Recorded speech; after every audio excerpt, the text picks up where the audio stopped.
అందరికీ నమస్కారం అండి. రామోజీరావు గారు ఎన్ని శిఖరాలు అధిరోహించారు,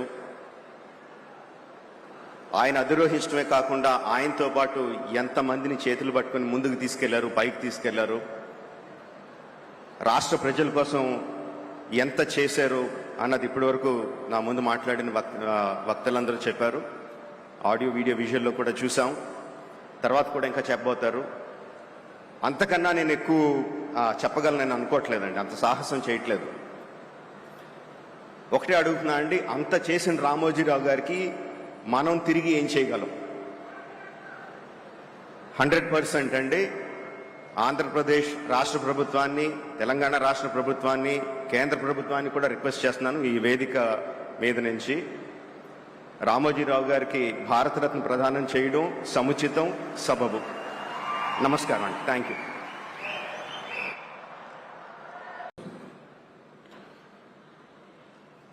రామోజీరావు గారి గురించి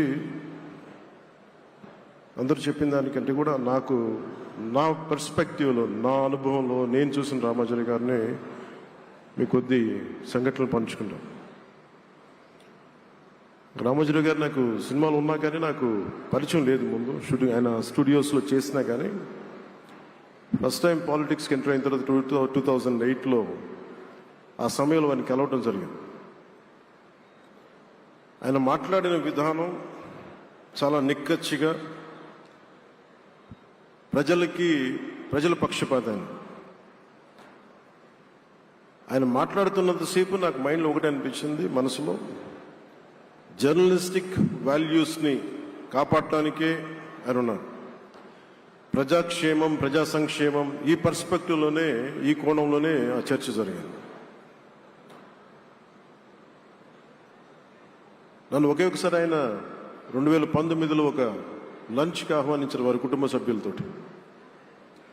ఆ రోజు ఆయన మాట్లాడింది దేశ పరిస్థితులు, ముఖ్యంగా పత్రికా స్వేచ్ఛ గురించి, పత్రికా రంగం ఎంత కీలకమైంది, ఆయన ఎప్పుడూ కాంప్రమైజ్ అవ్వలేదు. ఒక విషయం చెప్పాలి అంటే అది తనకు తెలిసిన వారు అవ్వచ్చు, తన సన్నిహితులు అవ్వచ్చు, స్నేహితులు అవ్వచ్చు, కుటుంబ సభ్యులు అవ్వచ్చు, జనం కోసం వచ్చేటప్పటికి నిష్పక్షపాతంగా చాలా నిర్దాక్షిణ్యంగా ఉంటుంది ఆయన ఆలోచన పరిధి. అదే ఆయన ఈనాడు పేపర్లో రిఫ్లెక్ట్ అవుతుంది. నేను చాలాసార్లు అనుకునేవాడిని, ఒక వ్యక్తికి ఇంత, ఆయన ఆ రోజు లంచ్ తర్వాత కూర్చున్నప్పుడు ఆయన మాట్లాడుతుంటే ఆయన వేదనని నేను చూశాను. ఆయన నలిగిపోతున్నారు. నిజంగా పత్రికా స్వేచ్ఛ ఎంత అవసరం దేశానికి, ప్రజాస్వామ్యానికి ఎంత కీలకమైంది, అది ఆయన చెప్తుంటే ఆయన ఆవేదన నాకు అర్థమైంది. అలాంటి వ్యక్తి మీద ఎన్ని రకాల ఇబ్బందులు పెట్టారో మనందరికీ తెలుసు. ఒక పేపర్ ఒకటే నడపటం చాలా అది కష్టసాధ్యమైంది. కానీ దాంతోపాటు ఆయనకి నష్టపోవడానికి, జనరల్గా అలాంటి విలువలు, కమిట్మెంట్ ఉన్నవాళ్ళు మిగతా వ్యాపారాలు అంటే ఆయన్ని అన్ని రకాలుగా దాడులు చేయడానికి చాలా తేలిక. అలాంటి దాడుల్ని తట్టుకుంటూ యాజ్ ఎ జర్నలిస్ట్ ఆయన అన్కాంప్రమైజింగ్ యాటిట్యూడ్, అన్కాంప్రమైజింగ్ వాలర్, అవన్నీ ఆయన్ని నాకు చూస్తే చాలా చాలా ఆనందం వేస్తుంది. ఆయన ఒకటే చెప్పారు నాకు, your upcoming political leader, I wish you all the best. నీ జీవితంలో నువ్వు కాంప్రమైజ్ అవ్వకు, what ever you believe in, నువ్వు ఏదైతే నమ్ముతావో దాన్ని త్రికరణ శుద్ధిగా చేయని చెప్పి ఆయన చెప్పింది నేను ఈ రోజుకి మర్చిపోలేను. అలాంటి మహానుభావుడు సంస్మరణ సభకి నేను ఈరోజు ఇక్కడికి రావటం ఆంధ్రప్రదేశ్ ప్రభుత్వం భాగంగా నాకు నిజంగా చాలా ఆనందంగా ఉంది. రైట్ టు ఇన్ఫర్మేషన్ యాక్ట్ దారిలో చూస్తూ ఉంటుంది దాకా ఎగ్జిబిషన్లో 2008 రైట్ టు ఇన్ఫర్మేషన్ యాక్ట్లో అంటే ప్రజలకు ప్రతిదీ తెలియాలి, ప్రభుత్వంలో ఏం జరుగుతుంది, ప్రభుత్వం ఏం తీరుతలు ఎలా ఉంది అనేది. దానికోసం ఆయన అందరినీ కలిపి ఆంధ్రప్రదేశ్లో, ప్రత్యేకించి ఉమ్మడి ఆంధ్రప్రదేశ్లో ఆయన ఒక ఉద్యమకర్తగా కూడా వ్యవహరించారు. ఒక ఆర్టీఐ లాంటి థాట్ ప్రాసెస్ ఉండాలి అంటే ఒకటే ఉంటుంది, ఇది ఏమి జరిగినా ప్రజలకి తెలియాలి, ప్రభుత్వంలో ఉన్న రాజకీయ వ్యవస్థ ఏమి చేసినా ప్రజలకి తెలియాలి, వారికి అండగా ఉండాలని చెప్పి ఆయన చేసిన ఈ యజ్ఞం చాలా జటిలమైంది, చాలా కష్టమైంది.